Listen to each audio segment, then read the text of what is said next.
இந்தியாலேயே தமிழ்நாட்டில் தான் இலவசங்கள் அதிகமா இருக்குன்னு நினைக்கிறேன். ஏன் தமிழ்நாட்டில் இவ்வளவு அதிகமா இருக்கு? தமிழ் மக்கள் அதை ஏன் ஏற்றுக்கல? நேர்மையற்ற ஆட்சியாளர்கள் வரும்போது பெருந்தலைவர் எதை இலவசமா கொடுத்தாரு? நீங்க இப்படிதான் பார்க்கணும். ஒரு மகன், அவர் 9 ஆண்டுகள் தான் இருந்திருக்கிறாரு. இவ்வளவு மக்கள் தொகை இல்லை, இவ்வளவு வருவாய் பெருக்கம் இல்லை.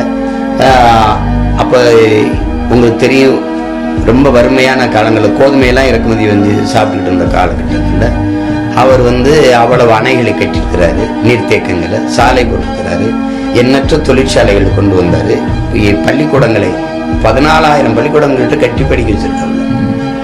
இந்த நாட்டில் எது இலவசமா இருக்கணும்னு நீங்க நினைக்கிறீங்க? ஒரு அறிவார்ந்த பெருமக்கள் ஆழ்ந்து சிந்திச்சு பார்த்தா அறிவை வளர்க்கும் கல்வி, அது இந்த நாட்டின் குடிமக்களுக்கு எல்லோருக்கும் சமமாக சரியாக தரமாக இருக்கும்.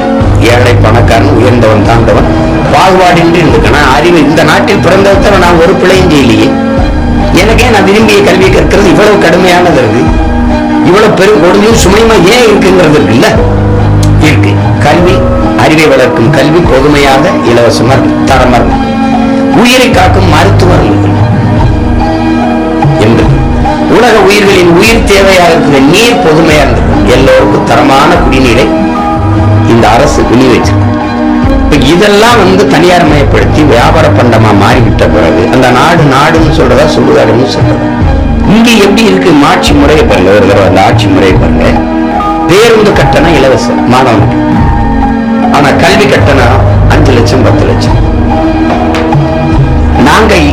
நாங்க என்ன நினைக்கிறோம்? அதை இலவசமாக்கி இதை கட்டணம் கொடுத்துக்கிறேன்.